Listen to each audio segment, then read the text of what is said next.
오늘 우리에게 주시는 하나님의 말씀은 요한복음 8장 28절에서 30절의 말씀입니다. 제가 대신하여 읽겠습니다. 이에 예수께서 이르시되 너희가 인자를 든 후에 내가 그인 줄을 알고 또 내가 스스로 아무것도 하지 아니하고 오직 아버지께서 가르치신 대로 이런 것을 말하는 줄도 알리라. 나를 보내신 이가 나와 함께 하시도다. 나는 항상 그가 기뻐하시는 일을 행함으로 나를 혼자 두지 아니하셨느니라. 이 말씀을 하심에 많은 사람이 믿더라. 할렐루야. 이렇게 만나 뵙게 되어서 반갑습니다. 저는 대구동신교회를 섬기는 문대원 목사입니다. 하나님께서 사랑하시는 선한목자교회 아둘람 기도회에 초청해 주셔서 감사드립니다. 여러분과 함께 예배드리고 또 하나님의 말씀을 나눌 수 있는 귀한 기회를 허락하신 우리 김다위 목사님과 장로님들께 마음 깊이 감사드립니다. 김다위 목사님께서 올해 초에 저희 교회에 오셔서 신년 집회에서 말씀을 전해 주셨습니다. 너무나도 뜨겁고 도전이 되는 간증과 말씀을 통해서 저희 교회 성도님들이 큰 은혜를 받았습니다. 사모님께서도 함께 오셔서 저희 부부가 함께 식사하고 교제하는 시간을 가졌는데 저희 마음이 되게 잘 맞았습니다. 예수님을 사랑하는 뜨거운 마음도 통했고 또 한국교회를 생각하는 시대적인 책임감도 함께 나눌 수 있었습니다. 사실 김다위 목사님과 제가 몇 가지 공통점이 있습니다. 일단 저희 나이가 똑같습니다. 그리고 비슷한 시기에 한국에 와서 담임 목사로 청빙을 받았습니다. 무엇보다도 저희가 이제 후임으로 섬기는 원로 목사님들께서 너무나도 훌륭하기 때문에 저희가 큰 부담을 갖고 사역을 섬기고 있습니다. 유기성 목사님은 설명이 필요 없는 한국교회를 대표하시는 귀한 목사님이시고 저희 대구동신교회의 원로 목사님이신 권성수 목사님께서도 아주 뜨거운 영성과 탁월한 지성을 가지신 훌륭한 목사님이십니다. 종신대학에서 14년 동안 교수로 사역을 섬기시고 동신교회에 부임하셔서 22년 동안 사역을 섬기셨습니다. 22년 동안 교회가 10배 부흥했습니다. 서울도 아니고 대구에서 10배 부흥하는 것은 사실은 전무후무한 일이거든요. 이런 목사님의 후임이 되는 것은 너무너무 부담스러운 일입니다. 그런 면에서 김다희 목사님과 제가 서로 이제 마음을 잘 이해하고 서로 위로하고 격려하는 좋은 친구입니다. 또 로잔 대회 우리 한국교회의 밤 있었잖아요. 네. 한국교회 밤 시간에 저희가 김다희 목사님과 제가 마지막에 나와서 한국교회를 위해서 함께 기도를 했습니다. 그 모습이 이제 보기 좋았다는 이야기도 제가 여러분께 들었습니다. 장로교회와 감리교회를 섬기는 두 젊은 목사가 함께 기도하면서 한 마음으로 한국교회를 섬기고자 다짐하게 되었습니다. 제가 선한목자교회에 사실 처음 방문했거든요. 당연히 너무너무 잘 알고 있는 교회이지만 처음 방문해서 예배를 드렸지만 제 마음에는 아주 친근한 느낌입니다. 왜냐하면 지난 2년 동안 유기성 목사님과 함께 로잔대회 준비위원회에서 섬기면서 목사님 아주 자주 배웠기 때문입니다. 사실 지난 주간에도 유기성 목사님 부부와 함께 로잔대회 준비위원회 해단식이 있었습니다. 지난 2년 동안 정말 핵심적인 역할을 했던 그 리더십들은 함께 모여서 디브리핑하고 보고하는 시간을 가졌는데 한결같이 고백하는 것이 있었습니다. 그것이 유기성 목사님과 함께 사역할 수 있어서 얼마나 행복했는지 저희가 고백하게 되었습니다. 국제 로잔 운동의 그 정신이 있습니다. 영어로는 HIS라고 하는데 H는 humility, 겸손을 뜻하고 I는 integrity, 정직을 뜻하고 S는 simplicity, 단순성을 뜻합니다. 그러니까 로잔 운동에 참여하는 사람들은 어떤 세계 복음화라는 목표 지향적이지 않습니다. 목표를 이루는 것도 중요하지만 그 목표를 어떤 방식으로 이루는지는 훨씬 더 중요하기 때문입니다. 그러니까 세계 복음화를 이루되 예수님의 방식으로 예수님의 성품으로 그것을 이루어야 한다고 믿습니다. 그것이 바로 겸손과 정직과 단순입니다. 온유하고 겸손하신 그 예수님의 마음으로 세계 선교를 위해서 헌신하고 연합하고 있습니다. 이것이 바로 로잔 운동의 정신입니다. 근데 그 정신을 가장 잘 구현한 분이 계신데 바로 유기성 목사님이십니다. 목사님과 함께 2년 동안 그 로잔 대회를 준비할 수 있어서 저희가 얼마나 행복했는지 모릅니다. 저는 2010년도에 열렸던 남아공에서 열렸던 제3차 로잔 대회에 참석했었습니다. 당시에 저는 미국에서 공부하고 있던 신학생이었는데 저희 학교에 국제 로잔 당시 총재셨던 덕 버셀 박사님께서 계셨습니다. 학생 대표 7명을 뽑아서 3차 로잔 대회에 보냈는데 감사하게도 제가 그 중에 한 명이었습니다. 그 이후로 다양한 국제 로잔의 컨퍼런스에 참여했고 또 선교에 대한 영문 아티클도 썼습니다. 2016년도에 인도네시아에서 로잔 청년 지도자 대회 YLG 대회가 열렸는데 거기에서는 유지영 자매님을 만나기도 했습니다. 현재 저는 국제 로잔 이사와 한국 로잔 이사로 섬기고 있습니다. 국제 이사회에서도 이번 대회를 섬겨주신 한국 교회에 얼마나 감사하고 있는지 모르겠습니다. 로잔 대회 역사상 주최국에서 이렇게까지 기도해 주시고 헌신하신 적이 지난 50년간 한 번도 없었기 때문입니다. 이번 로잔 대회를 위해서 선한목자교회에서 많이 기도해 주시고 헌신해 주신 것에 대해서 마음 깊이 감사드립니다. 오늘은 아둘람 기도회 이제 마지막 날이지요. 선교에 대해서 말씀을 드리고자 합니다.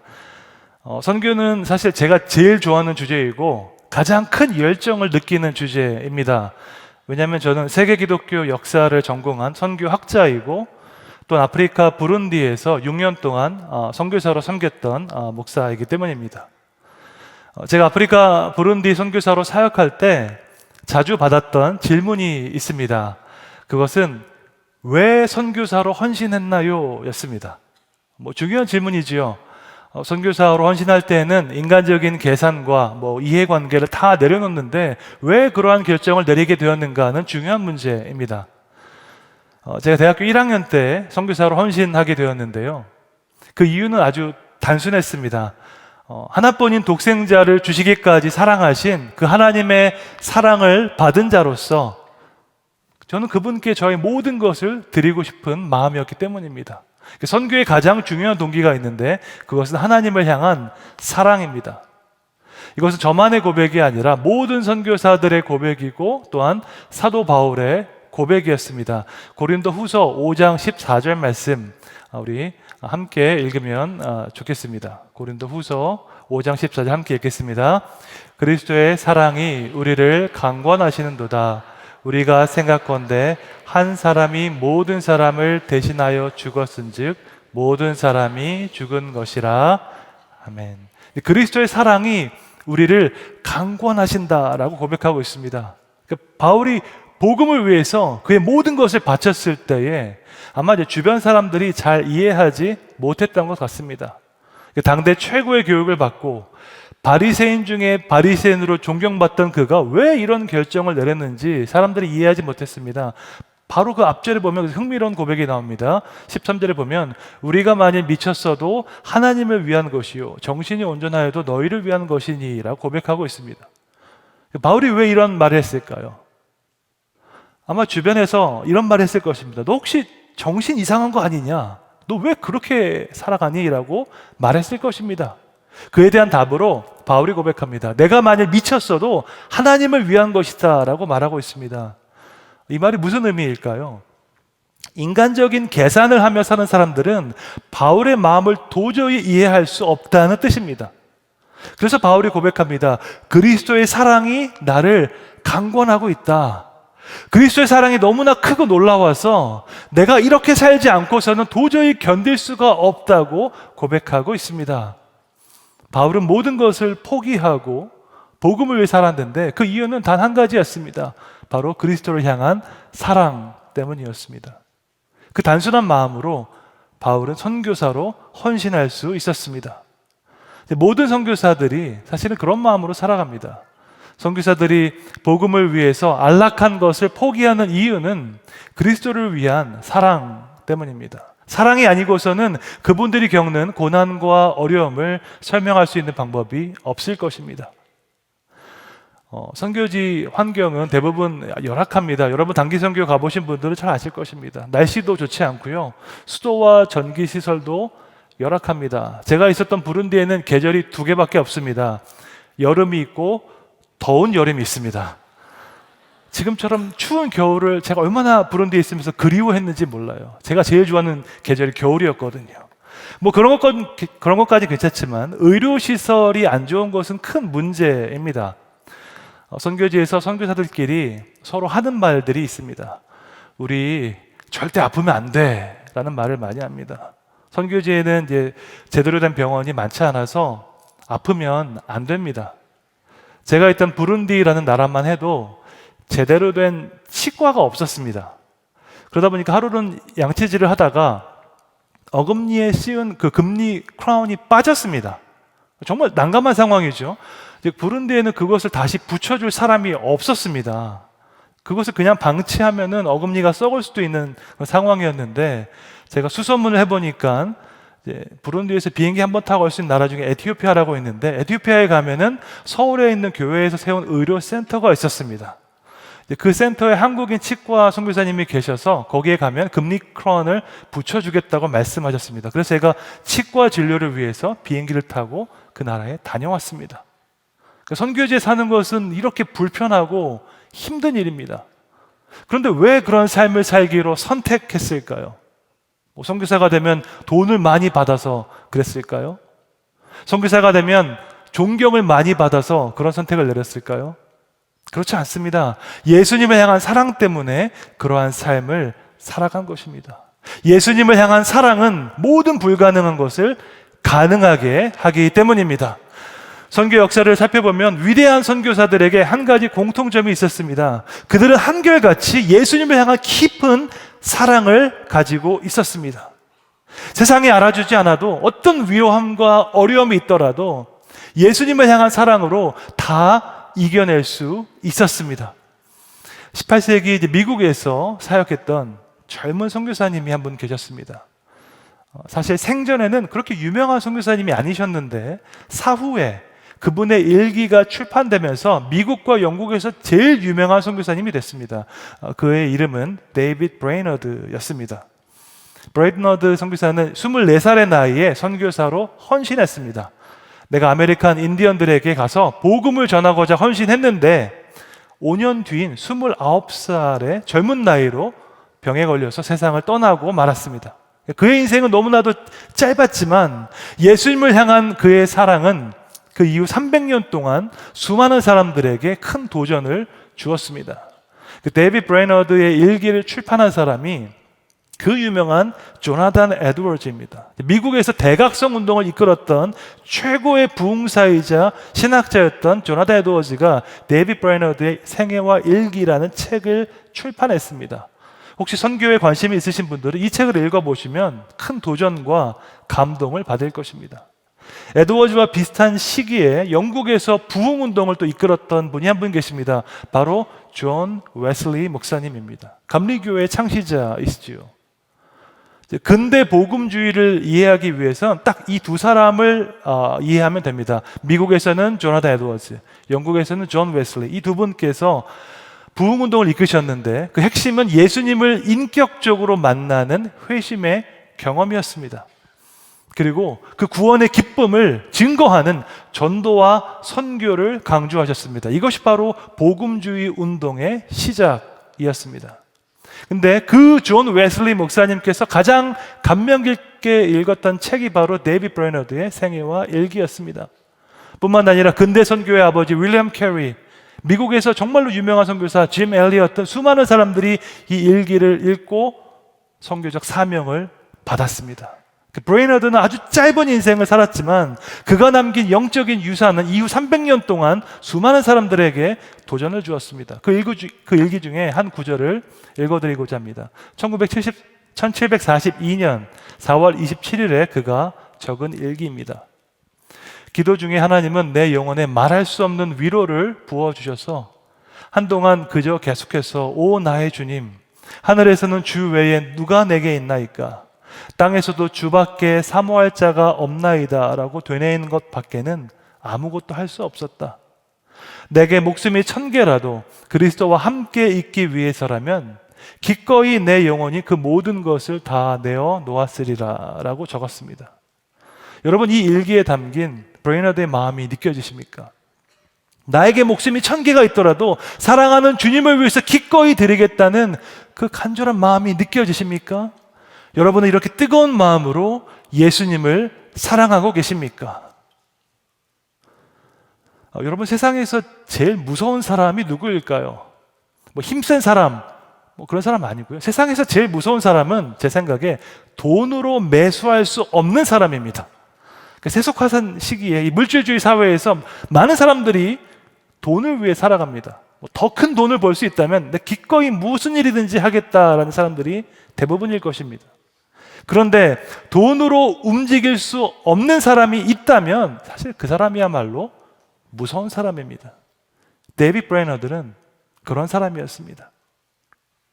나에게 목숨이 1000개 있다면 내가 사랑하는 주님을 위해서 모두 다 드리겠다는 사람을 어떻게 돈으로 매수할 수 있겠습니까? 하나님을 향한 이 사랑이야말로 선교에 있어서 가장 중요한 동기인 줄로 믿습니다. 그래서 제3차 로잔대회 공식 문서인 케이프타운 서약에 보면 이런 구절이 있습니다. 하나님의 선교는 하나님의 사랑에서 흘러나온다. 하나님의 백성의 선교는 하나님에 대한 우리의 사랑과 하나님이 사랑하는 모든 이들에 대한 사랑에서 흘러나온다라고 고백하고 있습니다. 그러니까 하나님의 선교는 하나님의 사랑으로 시작됩니다. 하나님께서 이 세상을 사랑하셨기 때문에 선교가 시작된 거죠. 또 그 사랑을 경험한 사람들이 사랑으로 반응하는 것이 선교입니다. 그러니까 선교에 헌신하는 가장 중요한 동기는 하나님을 향한 사랑입니다. 이것은 예수님의 공생의 사역에서도 명확하게 드러나고 있습니다. 예수님께서 이 땅에서 사역을 시작하기 전에 아주 중요한 사건이 하나 있었습니다. 광야에서 세례 요한으로부터 세례를 받으실 때에 하나님께서 하늘에서 직접 선포해 주신 말씀이 있었습니다. 마태복음 3장 17절 말씀 함께 읽겠습니다. 하늘로부터 소리가 있어 말씀하시되 이는 내 사랑하는 아들이요 내 기뻐하는 자라 하시니라. 아멘. 하늘이 열리고 하나님께서 아주 중요한 말씀을 주셨습니다. 모든 사람이 들을 수 있는 음성으로 말씀해 주셨습니다. 그 내용은 하나님께서 그분의 아들 예수님을 얼마나 사랑하고 기뻐하는지에 대한 말씀이었습니다. 이는 내 사랑하는 아들이요 내 기뻐하는 자라라고 말씀하셨습니다. 여기서 한 가지 중요한 점이 있는데, 하나님께서 예수님을 사랑하신다고 선포하신 이 시점은 아직 예수님께서 공생애를 사역하기 이전이었습니다. 예수님께서 하나님을 위해서 어떤 일도 하기 이전에, 다시 말해서 하나님을 위해서 희생하거나 헌신하기 이전에 하나님께서 예수님을 얼마나 사랑하시는지 선포하셨습니다. 그것도 곁에 있는 모든 사람들이 다 들을 수 있는 음성으로 하늘에서 말씀해 주셨습니다. 기독교 신앙의 기초는, 가장 중요한 그 기초는 하나님께서 먼저 우리를 사랑하셨다는 것입니다. 우리가 하나님을 사랑하기 이전에 하나님께서 먼저 우리를 사랑하셨습니다. 우리가 하나님을 선택하기 이전에 하나님께서 먼저 우리를 선택해 주셨습니다. 요한일서 4장 10절에 나와 있습니다. 함께 읽겠습니다. 사랑은 여기 있으니 우리가 하나님을 사랑한 것이 아니요 하나님이 우리를 사랑하사 우리 죄를 속하기 위하여 화목제물로 그 아들을 보내셨음이라. 아멘. 우리가 착하게 살아서 우리가 사랑받을 만한 행동을 했기 때문에 하나님께서 우리를 사랑하신 것이 아닙니다. 우리가 하나님을 위해서 뭔가 봉사하고 헌신하기 이전에 하나님께서 먼저 우리를 사랑하셨습니다. 이것이야말로 복음 중에 복음이요 가장 중요한 기독교 신앙의 핵심입니다. 여러분은 이 진리를 믿으십니까? 네. 그런데 이것을 진심으로 믿고 내 삶 가운데 적용하는 것은 사실 쉽지 않습니다. 제가 한국에 오기 전에 15년 동안 세계 여러 나라에서 살았습니다. 유럽에서 선교훈련을 받고 미국에서 신학 공부를 했습니다. 다양한 계층의 다양한 사람들 만나봤습니다. 보스턴에서 공부할 때는 정말 세계 최고의 엘리트들을 만나봤습니다. 아프리카 부룬디에서 사역할 때는 전 세계에서 가장 가난한 사람들도 만나봤습니다. 그런데 하나님께서 먼저 우리를 사랑하셨다는 이 진리를 진심으로 믿는 사람을 만나는 것은 쉽지 않은 일이었습니다. 왜냐하면 세상에서 우리에게 주는 메시지가 너무나 강력하기 때문입니다. 그 메시지가 너무 강력해서 우리가 그것을 떨쳐내는 것이 어렵습니다. 여러분, 세상이 우리에게 주는 메시지가 무엇일까요? 바로 이것입니다. 당신이 사랑받을 가치가 있다는 것을 증명해봐라. 그것이 돈이든 학벌이든 명예든 외모든 뭐든 좋으니까 당신이 사랑받을 가치가 있다는 것을 증명해봐라 하고 세상은 말하고 있습니다. 여러분, 이것이 TV에서 인터넷에서 주변에서 매일 우리가 듣는 메시지입니다. 우리가 세상에서 노력하는 것 대부분은요, 내가 왜 가치 있는지 증명하기 위해서입니다. 그런데 예수님은 그렇게 살아가지 않으셨습니다. 예수님은 자신의 가치를 증명하기 위해서 살아가지 않으셨습니다. 예수님은 하나님의 말씀에 순종하기 위해서 살아가셨습니다. 회사나 기업에는 사명 선언문, 미션 스테이트먼트가 있습니다. 모든 그 회사가 지향하는 가치를 표현한 것이죠. 예를 들어서 스타벅스의 사명 선언문은 다음과 같습니다. 모두의 커피, 함께하는 이야기, 모든 커뮤니티와 더불어 사람과 사람을 연결하는 무한한 가능성을 만들어 갑니다 라고 합니다. 저는 스타벅스에 커피 마시러 갔는데 스타벅스는 사람과 사람을 연결하는 무한한 가능성을 만들기 위해 존재한다고 합니다. 이것이 그 회사가 궁극적으로 지향하는 목표이고 그것을 사명선언문에 담았습니다. 그렇다면 예수님의 사명선언문은 무엇이었을까요? 예수님께서 이 땅 가운데서 살아가셨던, 공생의 사역을 감당하셨던 궁극적인 목표는 무엇이었을까요? 저는 예수님 인생의 사명 선언문을 요한복음 말씀에서 발견했습니다. 6장 38절입니다. 함께 읽겠습니다. 내가 하늘에서 내려온 것은 내 뜻을 행하려 함이 아니요 나를 보내신 이의 뜻을 행하려 함이니라. 아멘. 예수님께서 이 땅에 오신 이유는 자신의 뜻을 행하기 위해서가 아니었습니다. 하나님께서 약속하셨던 그 모든 예언과 약속을 성취하는 것이 예수님의 목적이었습니다. 그러니까 예수님은 자기가 하고 싶은 일 하러 온 게 아니었죠. 그분을 보내신 하나님의 뜻을 이루기 위해서 그분은 이 땅을 살아가셨습니다. 이 모습이야말로 우리가 본받아야 하는 가장 성숙한 믿음의 모습인 줄로 믿습니다. 예수님은 자신을 증명하지 않으셨습니다. 왜냐하면 자신을 증명할 필요가 없었거든요. 이는 내 사랑하는 아들이요 내 기뻐하는 자라는 그 하나님의 말씀이 예수님의 가장 중요한 정체성이 되었기 때문입니다. 하나님의 사랑받는 자, 이것이 예수님의 가장 중요한 정체성이었습니다. 저희 교회에는 청년들이 많이 있습니다. 정말 이 어두운 시대에 신실한 마음으로 살아가는 청년들 보면 얼마나 귀하고 아름다운지 모르겠습니다. 그래서 제가 한 달에 한 번은 꼭 청년부 예배에 가서 설교를 합니다. 제가 청년들에게 가장 강조하는 부분이 바로 이 정체성입니다. 인생에서 올바른 정체성을 세우는 것이 얼마나 중요한지 모릅니다. 하나님 앞에서 올바른 정체성을 세워야지 인생에서 고난을 만나도 흔들리지 않을 수 있습니다.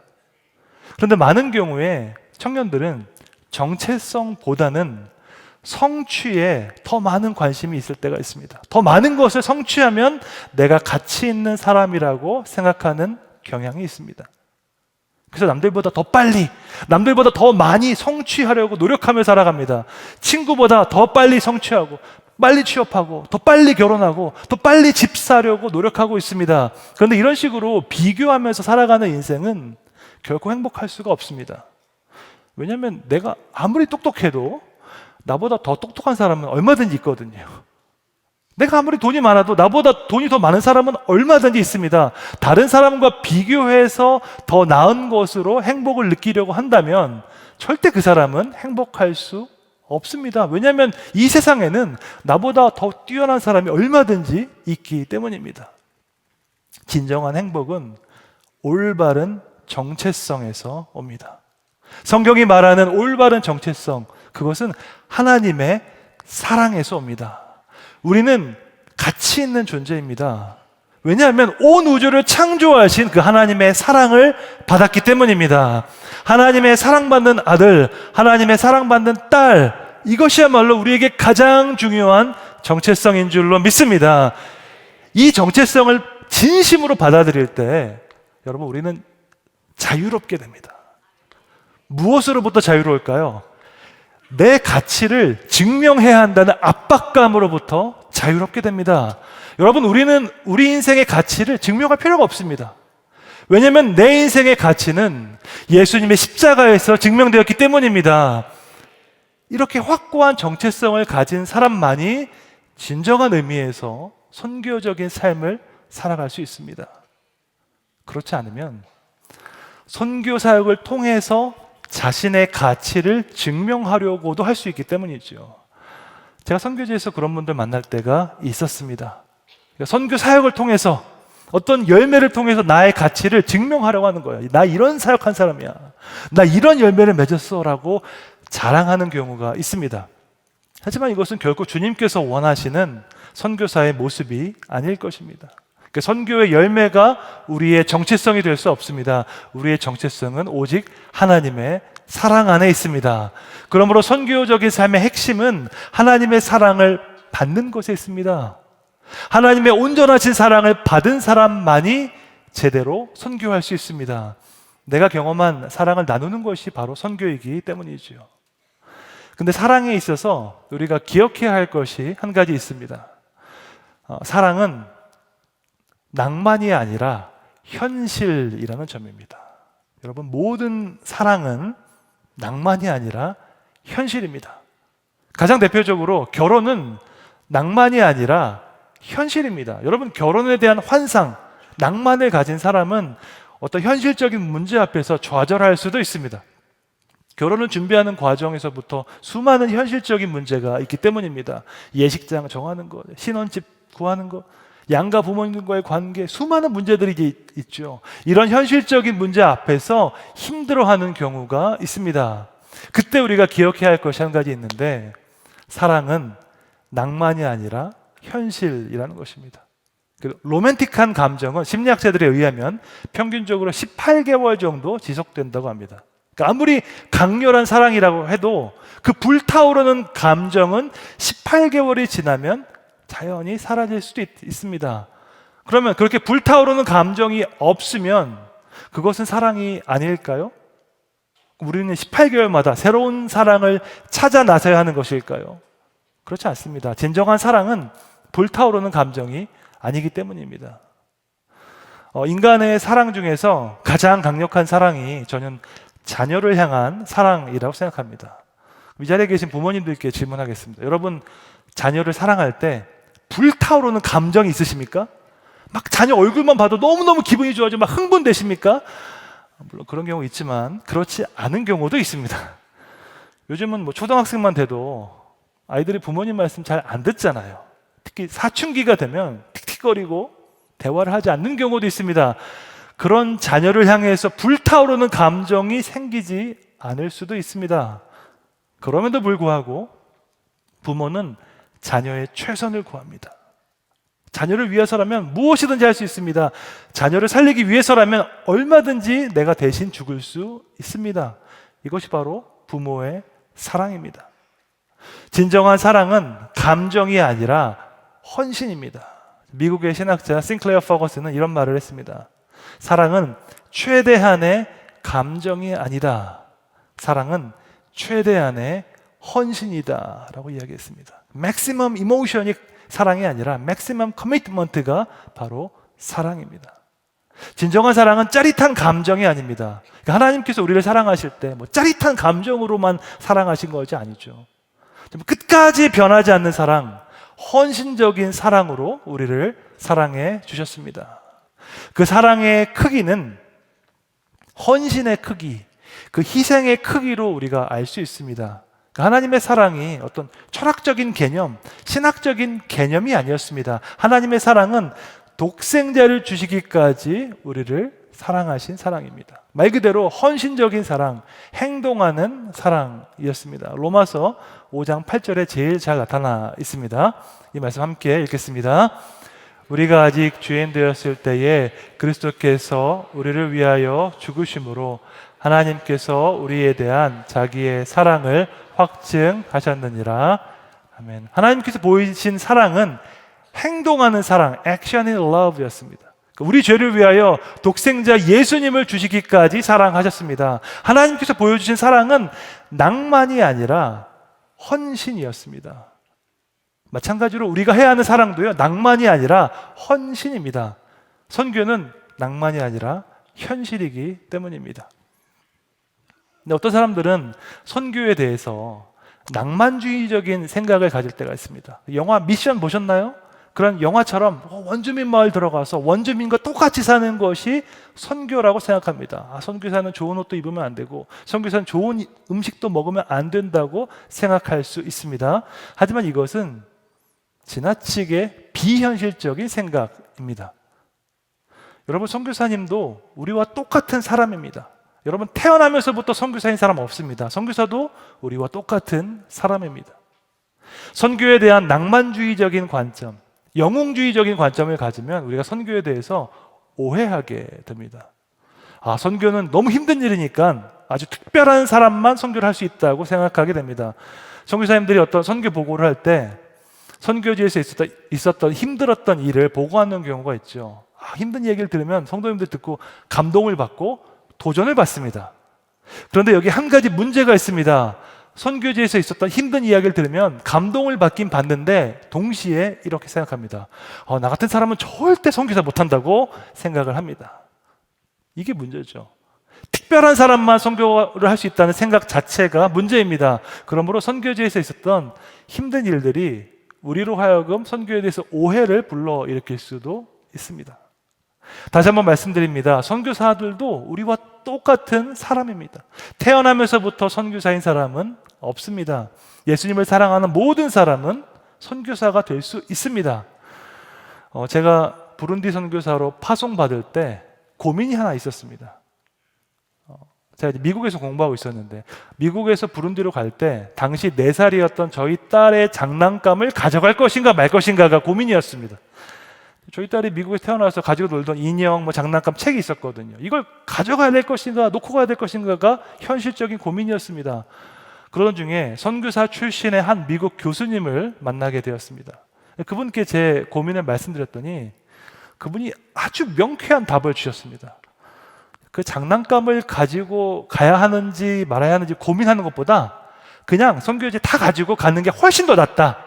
그리고 선교지 가서 그 장난감 가지고 다른 아이들하고 같이 놀면 된다라고 명쾌하게 말씀해 주셨습니다. 이 말씀이 저에게 얼마나 큰 힘이 되었는지 모릅니다. 장난감을 가져야 가는지 말아야 되는지 고민하지 말고 그냥 가지고 가라는 거예요. 그래서 기쁜 마음으로 딸의 장난감을 가지고 가서 현지에 도착해서 윗집에 살고 있는 콩고 언니들하고 같이 잘 가지고 놀았습니다. 여러분, 결혼은 낭만이 아니라 현실입니다. 마찬가지로 선교도 낭만이 아니라 현실입니다. 선교지에서의 삶이나 한국에서의 삶이나 크게 다르지 않습니다. 조금 불편하고 느릴 뿐입니다. 그런 현실적인 문제 앞에서 우리의 마음을 지키면서 하나님을 사랑하는 마음으로 살아가는 것이 바로 선교입니다. 마찬가지로 우리가 이 땅 가운데서 우리 마음을 지키면서 하나님을 사랑하고 하나님의 뜻에 순종하는 것이 선교입니다. 우리가 이렇게 기도에 모일 때는 은혜를 많이 받지만 세상으로 나가면 수많은 문제들이 우리를 앞을 기다리고 있습니다. 그런 문제들 현실적으로 외면하지 말고 직면하되 그 모든 문제보다 더 크신 하나님을 바라봐야 할 줄로 믿습니다. 우리를 먼저 사랑하시고 그 어떤 상황에서도 우리를 붙잡아 주시는 하나님의 은혜 가운데 현실을 마주할 수 있는 용기를 얻으시기를 주님의 이름으로 축원합니다. 마지막으로 예수님의 사랑은 우리가 인생을 살아가는 방식을 바꾸게 합니다.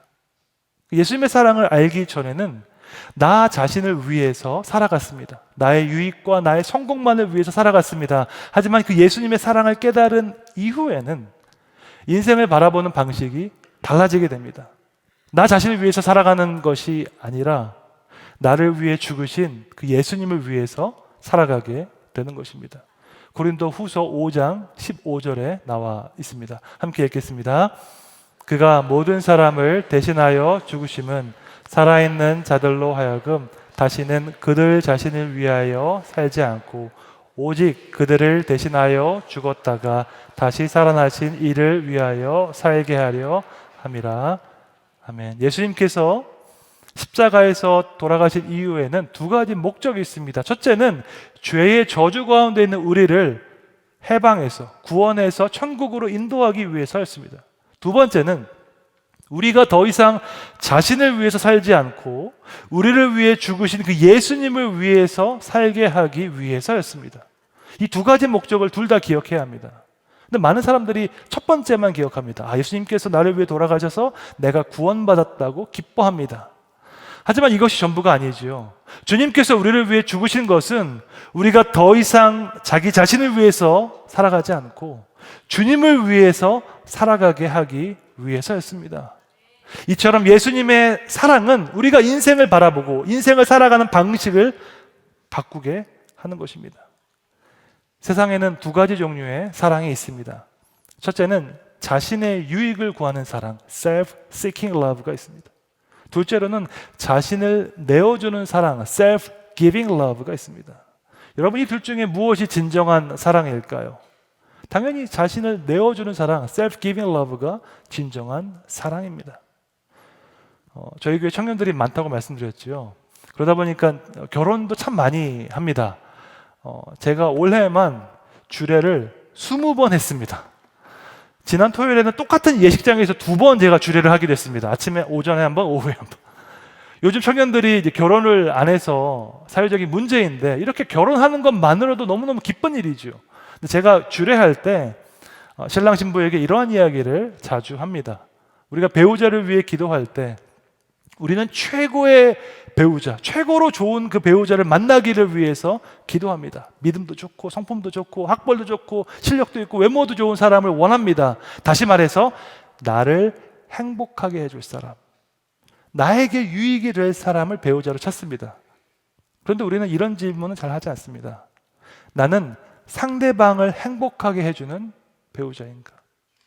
나는 상대방에게 유익을 주는 배우자인가? 이런 질문은 잘 하지 않습니다.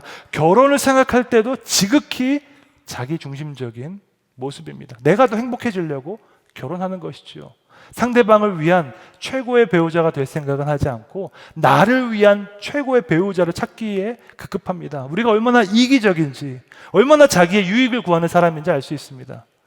하지만 진정한 사랑은 자신의 이익을 구하는 것이 아니라 상대방의 유익을 구하는 사랑입니다. 상대방의 유익을 위해서 나를 내어주는 사랑이 진정한 사랑입니다. 여러분, 근데 이거 어려운 일이거든요. 너무너무 어려운 일인데 어떻게 우리가 이런 일을 할 수 있을까요?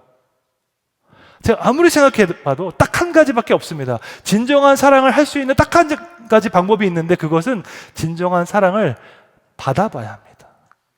그럼 누가 진정한 사랑을 받아봤을까요? 요한 1서 4장 19절에 나와 있습니다. 함께 읽겠습니다. 우리가 사랑함은 그가 먼저 우리를 사랑하셨음이라. 아멘. 십자가에 달리기까지 우리를 사랑하신 그 예수님을 통해서 우리가 진정한 사랑을 경험한 줄로 믿습니다. 친구를 위해서 목숨을 버리는 것보다 더 큰 사랑이 없다고 주님께서 말씀하셨습니다. 그리고 나서 주님은 우리를 위해서 목숨을 버리셨습니다. 그러므로 예수님을 통해서 우리는 진정한 사랑을 경험한 줄로 믿습니다. 진정한 사랑을 경험한 사람들에게 특징이 한 가지가 있는데 그것은 자기 중심성에서 탈피할 수 있다는 거예요. 나를 사랑하고 나만 생각하고 나만 내세우는 이 자기 중심성에서 탈피할 수 있습니다. 하나님 앞에서 꼿꼿하게 나 자신을 내세우는 것이 아니라 겸손한 마음으로 주님 앞에 엎드려 순종하고자 기도할 수 있습니다. 이것이 바로 진정한 예배입니다. 여러분, 진정한 예배는 멋진 음악이나 화려한 조명이 아니죠. 진정한 예배는 그 하나님의 놀라운 사랑에 대한 우리의 반응입니다. 그러니까 우리가 아직 죄인 되었을 때에 아무것도 하나님을 위해서 선한 일을 한 적이 없는데 우리를 먼저 사랑하신 그 하나님의 완벽하신 사랑에 대한 반응이 진정한 예배입니다. 그 진정한 선교는 진정한 예배에서 시작됩니다. 예배 가운데 그 하나님의 완전한 사랑을 경험할 때 자동적으로 나오는 한 고백이 있습니다. 이사야의 고백과 똑같죠. 주님, 제가 여기 있습니다. 주님께서 원하시는 곳으로 저를 보내십시오 라고 기도하게 됩니다. 선교는 다른 게 아니죠. 하나님께서 보내시는 곳 가서 하나님의 뜻을 행하는 것이 선교입니다. 진리가 없는 곳에 가서 진리를 선포하고 사랑이 없는 곳으로 가서 사랑을 나타내는 것이 선교입니다. 제가 대학생 때 이 놀라운 하나님의 사랑을 체험했습니다. 정말로 제 모든 것을 드려도 하나도 아깝지 않을 그 하나님의 사랑을 경험했습니다. 그래서 제가 단 한 번뿐인 제 인생, 그 중에서도 단 한 번뿐인 제 청년의 시절을 가장 가치 있는 일을 위해서 사용하기를 기도했습니다. 제가 발견한 가장 가치 있는 일은 예수님을 알지 못하는 이들에게 복음을 증거하는 것이었습니다. 저는 아주 단순한 믿음으로 그리스도의 사랑으로 살아가고자, 사랑을 전하고자 선교사로 헌신했습니다. 같은 학교에서 만난 아내를 만나서 일찍 결혼하고 저희는 스위스에 가서 선교 훈련을 받았습니다. 그리고 미국 가서 신학 공부를 했습니다. 보스턴에서 7년 동안 있으면서 석사과정과 박사과정을 마쳤습니다. 그리고 아프리카 부룬디 선교사로 갔습니다. 제가 한국에서 신학 공부를 하지 않았기 때문에 한국에는 이제 아는 교회가 거의 없었습니다. 그래서 미국에 있는 아주 작은 한인 교회에서 선교사 파송을 받았습니다. 그렇게 부룬디에 이제 도착해서 사역을 시작한 지 1년이 안 되었을 때에 현지에서 내전이 일어났습니다. 대통령 선거를 앞두고 정부군과 반군이 서로 이제 무력 충돌을 했습니다. 밤마다 이제 기관총 소리와 로켓포 소리가 났는데 당시에 저희 딸이 5살이었기 때문에 아내와 딸은 한국으로 돌아왔습니다. 저 혼자 한국과 부룬디를 왔다 갔다 하면서 선교 사역을 섬겼습니다. 선교사가 한국에 오면 지낼 곳이 없습니다. 온 가족이 고생을 하면서도 어떻게든 선교를 계속하고자 노력했습니다. 바로 그때 미국에 있는 그 파송교회에서 연락이 왔습니다. 작은 교회였는데 재정이 어려워서 더 이상 후원하기 어렵다고 연락이 왔습니다. 저희 인생에서 정말로 가장 어두운 순간이었습니다. 하나님께서 부르셔서 아프리카로 갔는데 현지에서는 내전이 일어났고 파송교회는 더 이상 후원을 할 수 없다고 연락이 왔습니다. 제 힘으로는 아무것도 할 수 없는 그런 상황이었습니다. 아내와 함께 간절히 기도하면서 하나님의 뜻을 구했습니다. 근데 아무리 기도해도 하나님께서 부룬디를 향한 마음을 주셔서 우리가 파송교회가 없어도 선교지로 돌아가고자 결단했습니다. 당장 돈이 없으니까요, 은행에 가서 1,000만 원 대출을 받았습니다. 그리고 이 돈 다 쓸 때까지 파송교회를 만나면 하나님의 뜻으로 알고 선교를 계속하고, 이 돈 다 쓸 때까지 파송교회를 만나지 못하면 하나님의 뜻으로 알고 한국으로 돌아오기로 했습니다. 왜냐하면 제 인생의 목표는 부룬디를 섬기는 것이 아니라 하나님을 섬기는 것이었기 때문입니다. 그래서 하나님께서 보내시는 곳이라면 어디든지 가는 것이 제 인생의 목표였습니다. 1,000만 원 다 쓰기 전에 파송교회를 만났을까요? 못 만났을까요? 만났습니다. 그 교회가 바로 대구 동신교회였습니다. 그때까지 저는 대구에 가본 적도 없고요, 권성수 목사님을 만나본 적도 없었습니다. 제가 대구 동신교회를 처음 알게 된 것이 해외 박사과정 장학금 줄 때 알게 됐습니다. 인터넷에 올라온 공고를 친구가 보내줘서 제가 신청했고 장학생으로 선정되어서 장학금을 받았습니다. 그것이 전부였습니다. 파송교회가 없어졌을 때 저는 조금이라도 저와 연관이 있었던 모든 교회에 이메일을 드렸습니다. 혹시 제가 파송 선교사로 지원할 수 있는지 연락을 드렸죠. 어떤 교회도 답장을 주지 않았습니다. 유일하게 대구동신교회에서 답장이 왔습니다. 권성수 목사님께서 이메일을 보내셔서 그럼 대구에 와서 설교를 한번 해보라고 하셨습니다. 그것이 대구동신교회와의 첫 번째 만남이었습니다. 그렇게 저는 동신교회 파송 선교사로 허입되어서 부룬디 사역을 계속 섬길 수 있었습니다. 그리고 안식년 중에 한국으로 나오게 되었고 후임 담임 목사로 청빙받게 되었습니다. 1년 반 동사 목회를 하면서 권 목사님께 생명사역을 전수받았고 온 교회가 평안한 가운데 역동적으로 지금 사역을 섬기고 있습니다. 그리고 이번에 로잔 대회를 준비하는 일도 함께 할 수 있었습니다. 여러분 잘 아시죠? 이번 로잔대회 준비하는 과정 결코 순탄하지 않았습니다. 유기성 목사님께서도 수많은 오해와 비난을 받으셨습니다. 얼마나 가슴 아픈 일인지 모르겠죠. 세계 선교와 하나님 나라를 위해서 헌신한 것밖에 없는데 그 모든 비난을 묵묵히 참으시는 모습에서 우리 준비위원회 리더들이 얼마나 큰 도전을 받았는지 모릅니다. 제가 속한 교단은 더군다나 보수적인 교단이라서 로잔 대회를 공격하는 사람들이 많이 있었습니다. 제가 담임 목사 된 지 얼마 되지도 않았는데 이런 일을 겪으니까 교회가 어려울 수도 있었습니다. 그런데 놀랍게도 저희 교회는 하나도 흔들리지 않았습니다. 오히려 외부에서는 걱정하고 염려했는데 저희 교회 장로님들, 중직들은 하나도 흔들리지 않았습니다. 왜 그런지 아십니까? 저희 교회 중직이 되려면 LMTC 훈련, 퍼스펙티브 훈련을 받아야 하기 때문입니다. 퍼스펙티브 훈련이라고 선교 훈련이 있는데 거기서 사용하는 두꺼운 교재가 있거든요. 근데 그 교재에 실린 모든 아티클이 이전 로잔 대회에서 발표된 내용들이었습니다. 미전도 종족, temporary window, 타문화 사역, 이주민 사역, 비즈니스 에즈 미션, 이 모든 내용들이 이전 로잔 대회에서 발표된 내용들이었습니다. 그 훈련을 받은 사람이라면 로잔 대회가 얼마나 선교적으로 중요한지 알고 있습니다. 저희 모든 장로님들은 그 훈련을 받으셨기 때문에 로잔 대회가 어떤 의미를 가지고 있는지 잘 알고 계셨습니다. 그래서 주변에서 가짜 뉴스가 나오고 거짓 선동이 있다 하더라도 하나도 흔들리지 않았습니다. 제가 부룬디 선교사로 사역했던 것, 대구 동신교회를 만났던 것, 동신교회 담임 목사로 청빙된 것, 로잔 대회를 준비하게 된 것, 돌아보면 이 모든 것이 하나님의 놀라운 은혜와 섭리인 줄로 믿습니다. 인간의 이성으로 도저히 계획할 수 없는 일을 하나님께서 행하셨습니다. 저희 교회 성도님들은 이 모든 과정을 다 보셨기 때문에 와, 하나님 너무너무 놀라우신 분이시다 고백하며 감사하고 계십니다. 하나님께 기도하면서 하나님의 뜻에 순종할 때에 우리의 뜻보다 훨씬 더 높으신 하나님의 뜻을 체험하게 될 줄로 믿습니다. 요한복음 8장 29절 말씀 함께 읽겠습니다. 나를 보내신 이가 나와 함께 하시도다. 나는 항상 그가 기뻐하시는 일을 행함으로 나를 혼자 두지 아니하셨느니라. 아멘. 우리 삶의 이유와 목적은 딱 한 가지입니다. 우리를 이 땅 가운데 보내신 그 하나님께서 기뻐하시는 일을 행하는 것입니다.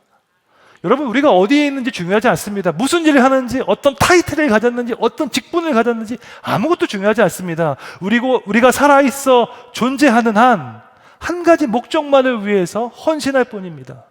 그것은 우리를 이 땅 가운데 보내신 하나님께서 기뻐하시는 일을 행하는 것입니다. 하나님께서 어떤 일을 기뻐하실까요? 잃어버린 영혼이 주님께로 돌아올 때 하나님 너무너무 기뻐하십니다. 주님을 알지 못했던 그 영혼, 지난주에 2명의 영혼이 여러분의 전도를 통해서 주님을 알고 구원받았을 때 주님이 너무너무 기뻐하십니다. 마음이 상한 자가 주님의 진리와 은혜로 위로받고 회복될 때 주님께서 너무나 기뻐하십니다. 인생의 의미와 목적을 모르던 사람이 주님의 사랑으로 회복될 때 주님은 기뻐하십니다. 또 하나님은 가난하고 소외된 그 과부와 고아들을 섬길 때 기뻐하십니다. 나에게 아무런 도움이 안 되는 그 사람들을 예수님을 사랑하는 마음으로 섬길 때 주님 너무너무 기뻐하십니다. 무엇보다도 하나님은 우리가 하나님을 자랑할 때 기뻐하십니다. 세상 지식, 명예, 돈을 자랑하는 것이 아니라 우리의 영원한 소망 되신 하나님만 자랑할 때 하나님께서 너무나 기뻐하시는 줄로 믿습니다. 우리가 이렇게 하나님께서 기뻐하시는 일을 행하면 하나님은 절대로 우리를 혼자 두지 않으십니다. 우리가 상상하지 못했던 방법으로 하나님의 능력과 사랑을 나타내십니다. 제가 장담할 수 있습니다. 제가 지난 20년 동안 수없이 이것을 직접 경험했기 때문입니다. 완벽하지 않지만 하나님께서 기뻐하시는 일을 행하고자 노력할 때 하나님께서 반드시 함께 하십니다. 하나님께서 함께 하시고 하나님께서 복 주시는 것을 반드시 나타내 보이십니다. 나 혼자만 아는 것이 아니라 주변 사람들이 모두 다 알아볼 수 있도록 놀라운 역사를 행하시는 줄로 믿습니다. 여러분, 사랑은 율법의 완성입니다. 사랑은 성령의 첫 번째 열매입니다. 사랑은 거듭남의 표지이고 그리스도 안에 거한다는 증거입니다. 무엇보다도 사랑은 선교의 시작입니다. 하나님의 그 놀라운 사랑을 깨달은 사람은 기쁜 마음으로 선교에 동참하게 됩니다. 하나님의 선교는 하나님의 사랑에서 흘러나오기 때문입니다. 지금까지 선한목자교회가 선교적 사명을 위해서 귀하게 헌신해 오신 것 주님께서 기뻐하시는 줄로 믿습니다.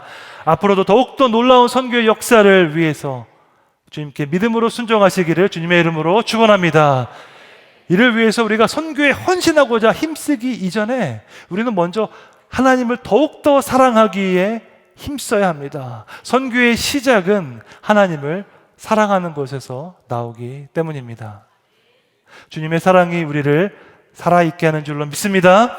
주님의 사랑이 우리를 헌신하게 하는 줄로 믿습니다. 여러분의 마음이 하나님의 사랑으로 가득하여서 기쁜 마음으로 주님의 뜻에 순종함으로 세계 선교에 헌신하시기를 주님의 이름으로 축원합니다. 함께 찬양 부르며 나아갔으면 좋겠습니다.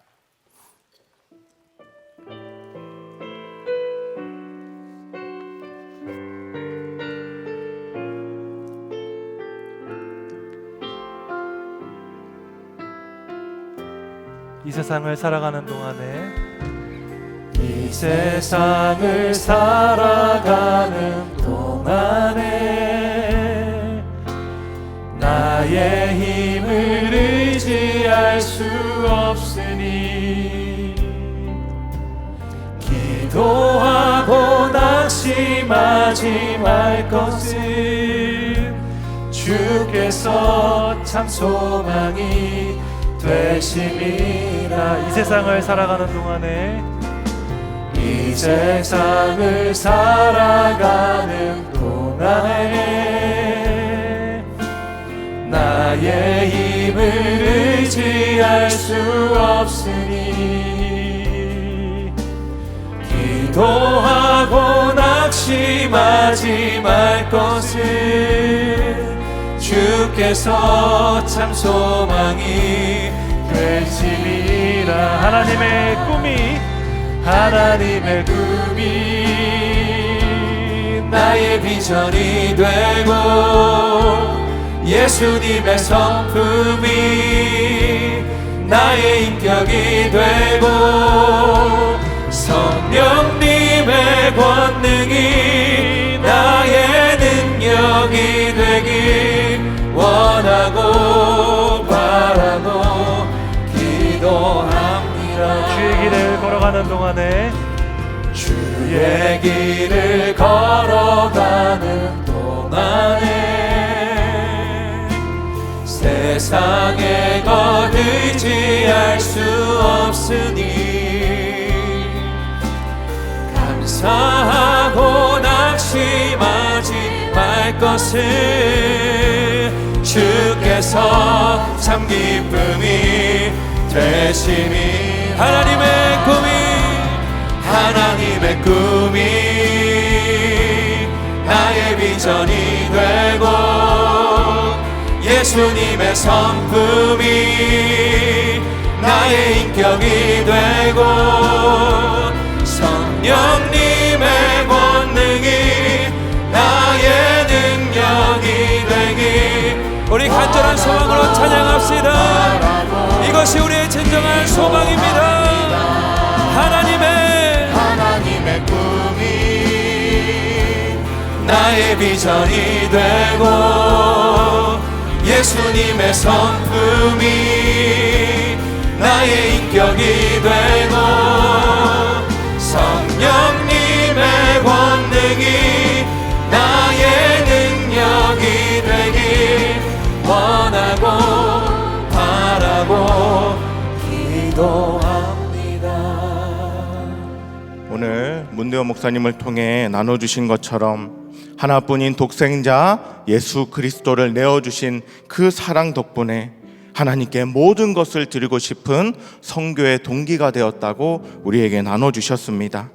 그렇게 이 시간 선교를 위해 기도할 때 우리가 먼저 기도해야 하는 것은 우리가 그리고 나 자신이 하나님의 사랑을 받는 자녀라는 정체성을 다시 한번 선명하게 붙잡는 것입니다. 하나님께서 먼저 우리를 사랑하셨고 우리에게 찾아오셨습니다.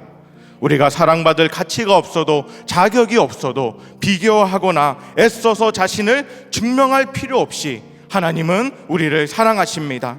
오늘 그 사랑의 눈이 활짝 열리기를 소망하며 다음의 기도 제목으로 기도하기 원합니다. 주님, 독생자 예수 그리스도를 내어주신 사랑을 받는 존재가 바로 나 자신임을 깨닫게 하소서. 크고 깊고 넓고 높으신 하나님의 사랑을 더욱 충만히 누리게 하시고 마주한 삶의 문제로 하나님의 사랑이 믿어지지 않는 이들이 있다면 이 시간 눈을 열어 주소서. 우리 주의 이름 한번 부르고 합심하여 기도하겠습니다. 주여.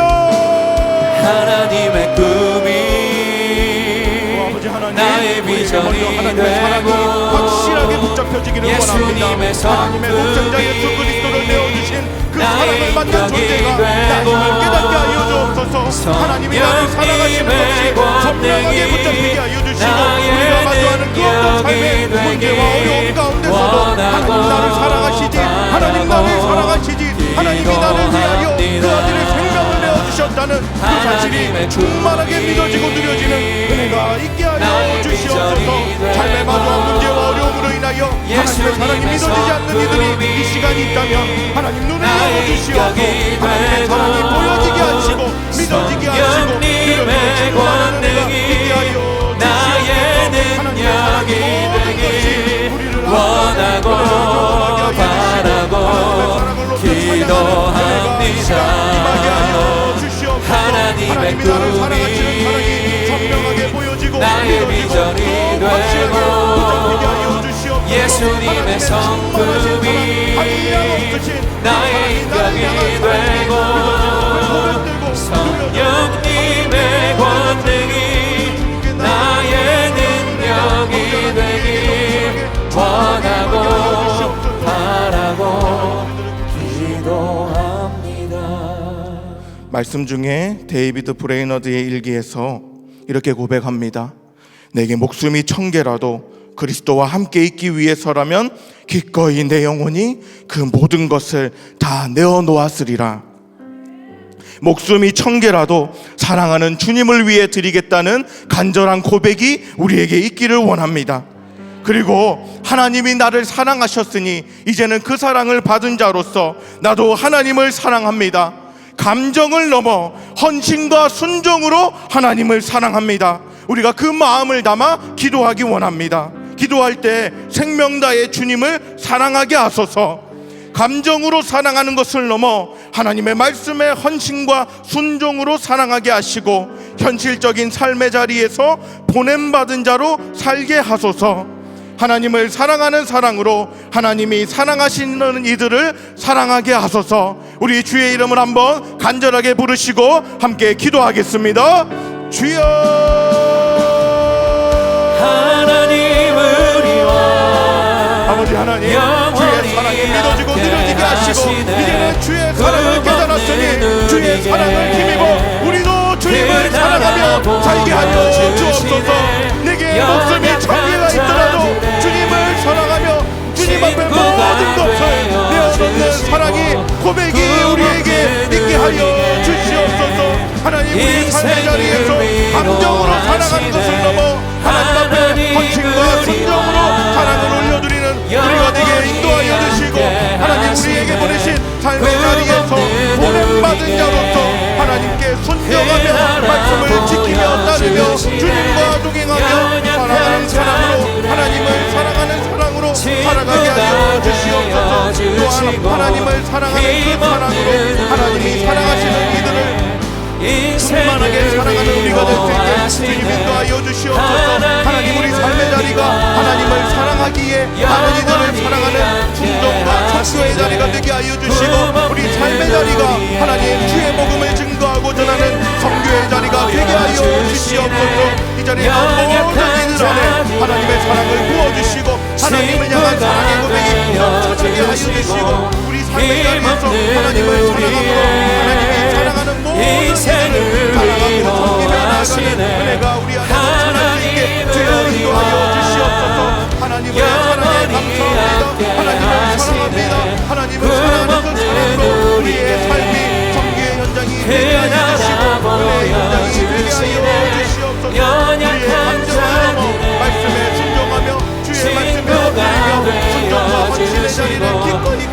힘없는 우리의 인생을 위로하시네. 하나님 우리와 영원히 함께 하시네. 힘없는 우리의 그 나라 보여주시네. 연약한 자들의 친구가 되어주시고 힘없는 우리의 인생을 위로하시네. 이 시간 마지막으로 기도하겠습니다.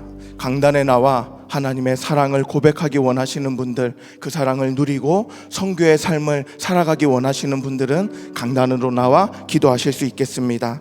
그리고 안수기도 받기 원하시는 분들은 기도 카드를 작성하여 앞으로 오시면 목사님들께서 안수하여 기도해 드리겠습니다. 우리 마지막으로 기도할 때 하나님께서 이 땅에 교회를 세우시고 그리고 오늘 우리를 먼저 부르신 이유는 사랑을 깨닫는 것을 넘어 하나님이 기뻐하시는 일을 위하여 우리를 부르신 줄 믿습니다. 특별히 나라가 혼란스러운 이때에 서로를 향한 미움과 다툼과 분노가 가득한 이런 때일수록 우리는 더욱 나 자신을 내어주는 사랑으로 살며 우리 삶의 자리에서 성교의 삶을 살고 평화의 왕이신 예수님을 증거해야 하는 줄 믿습니다. 이 시간 함께 기도할 때 주님, 이 땅의 교회와 성도들이 세상을 살리고 회복시키는 통로로 서게 하소서. 나라와 민족을 품고 사랑하며 기도함으로 선교하게 하시고 삶의 자리에서 예수님을 닮은 증인이 되어 삶으로 선교하게 하소서. 성도들의 순종을 통해 이 나라가 하나님을 사랑하는 나라가 되게 하소서. 우리 주의 이름 한번 부르고 간절히 기도하겠습니다. 주여, 하나님 우리와 영원히 함께 하시네. 주시옵소서. 하나님,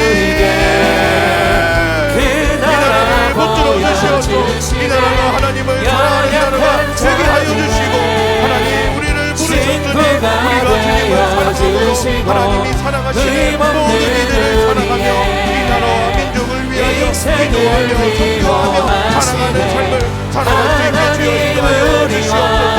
이 일을 위하여 우리를 불러주셨으니 우리를 부르신 그 사랑의 이유를 깨닫게 하여 주시고 이제는 사랑을 깨닫는 것을 넘어 하나님이 기뻐하시는 일을 행하며 살아가게 하여 주시옵소서. 연약한 자들의 친구가 되어주시고 힘없는 우리의 인생을 위로하시네.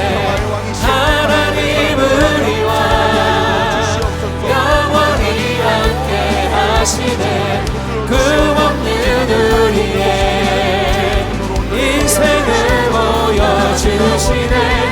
연약한 자들의 친구가 되어주시고 힘없는 우리의 인생을 위로하시네. 내가 원하는 한 가지 주님의 기쁨이 되는 것. 내가 원하는 한 가지 주님의 기쁨이 되는 것. 내가 원하는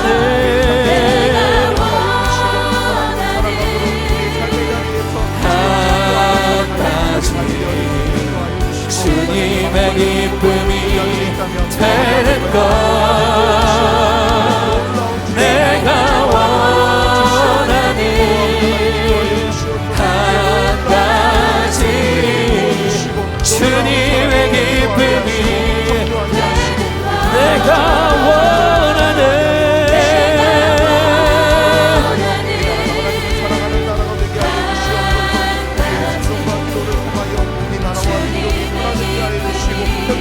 되는 것.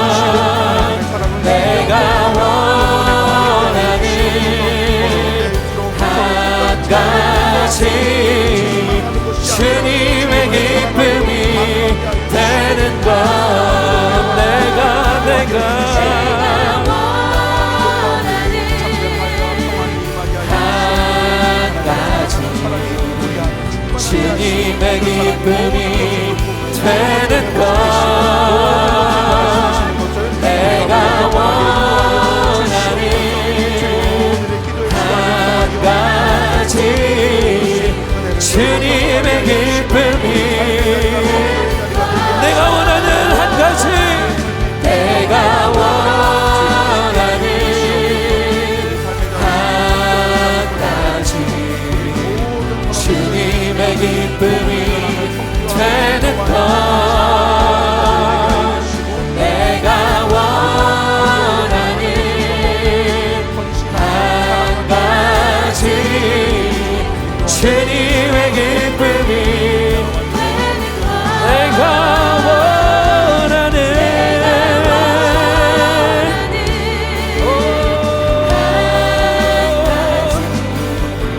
주님의 기쁨이 되는 것 내가 원하는 한 가지 주님의 기쁨이 되는 것